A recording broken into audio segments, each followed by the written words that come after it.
it's sort of performative in a way that Reeves has increased the minimum wage for young people, but then she's I think she's frozen the income tax thresholds. Yeah. So that on the whole for young people is a bad thing, and for working people is a bad thing, because they're going to be paying more tax because they're going to enter higher tax brackets. Fiscal is that right? drag, yes. But again, that probably affects working young people, but not the economically inactive. Again, it just makes it harder with the NI increases and everything to get a job in the first place.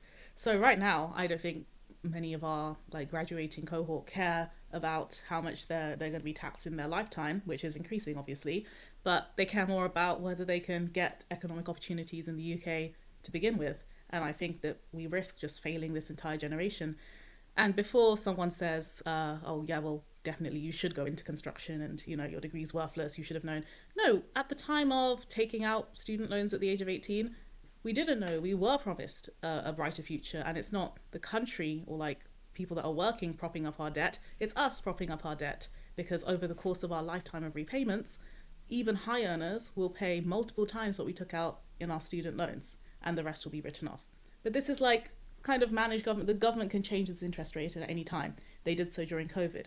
Plan 2 loans were originally 3% plus RPI at a time where retail prices were going, you know, crazy, 11-12% interest on our student loans for no reason. The government could have just capped it. They could have just said, okay, 6%, that's it. So the cost of education has become so expensive, and it's only retrospectively that we can say, right, was that worth it? Was that not worth it? Should we have taken the risk? So every young person in this country that chose to go to university, whether you think that they're studying like a Mickey Mouse degree or not, that's a different conversation, has taken risk.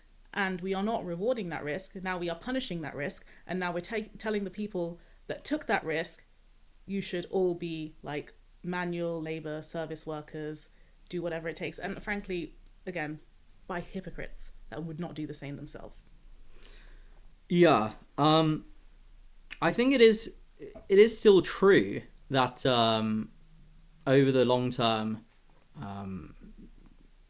people with degrees still do a little bit better than people without degrees, but I mean, with the graduate premium is diminishing rapidly. I know it is shrinking rapidly. At what point is it going to make no difference whatsoever, and in fact just be it'd just be completely negative to take a massive loan at, what is it, 7% now, 7-8%? God knows, it changes every month again at the government's restriction.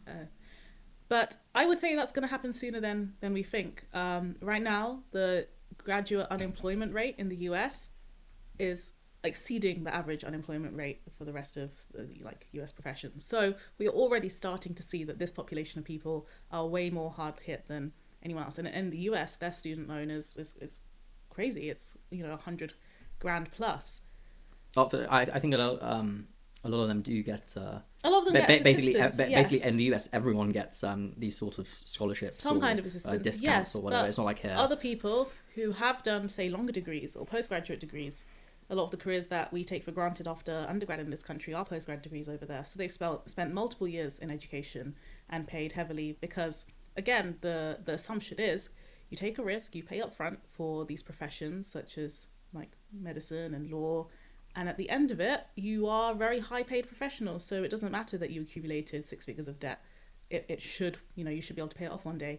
And that social contract has completely been, you know, eroded for our generation. And I think that we really, really risk leaving people just starting their lives in so much debt in a very vulnerable place and very vulnerable situation in which, look, even if you chose to do a new minimum wage job now, would take you multiple years to pay off your debt or move out of your parents' house or do anything worthy of economic value. And I think we've seen this in China, and I see lots of like Chinese YouTubers say that the Western world is like 6 years behind China in terms of this, that there is such a oversupply of graduates in China now compared to amount of jobs that youth have like basically given up. There was this huge movement that was like lying flat movement. So I quite like this actually. It's a form of, I guess, passive rebellion in which young people were saying, well, we were not given the kind of bright future we were promised. The only thing you can do in reaction to just not having any hope is to not try at all. Like, why keep fighting against an impossible to break in system? We should all just do as little as possible, and then government regulations will be forced to do something about it. And I actually think that's quite based. It is really frightening, some of the things I see out of China.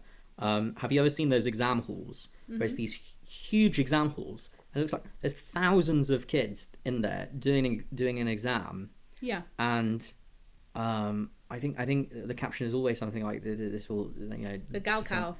Yeah, and it, apparently it's these really important exams, but it looks so dystopian because there's so many. It's just an unthinkable number of people. One centralized exam to get into like every good university, right?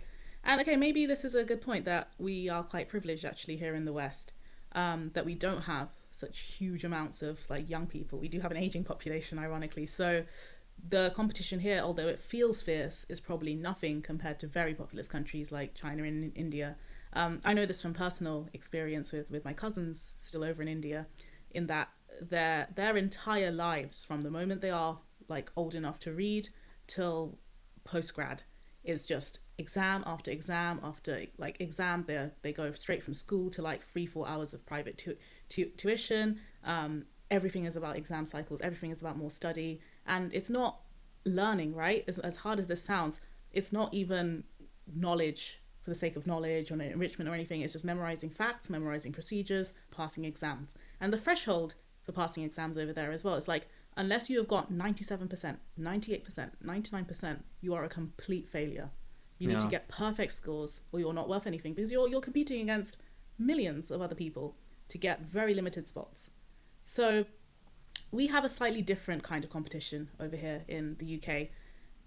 I don't know whether it's more or less meritocratic, because I think the competition here heavily depends on the opportunities you had access to at a younger age. So whereas you might say grades don't matter as much, life experience, work experience matters more, you can still end up in a really difficult situation where unless you had the kind of contacts, know-how, guidance even, to go and pursue extracurriculars around your degree and get internships, or just even know from the age of 18 that you wanted to get into a competitive field like finance and law, people just don't get those opportunities, and therefore they look like a worse applicant. And so there's two extremes here. I think there's competition in various ways, but yeah, we are the competition is definitely heating up here in the West as well, and we're starting to see like a generation of life latters, economically inactive people here in the UK.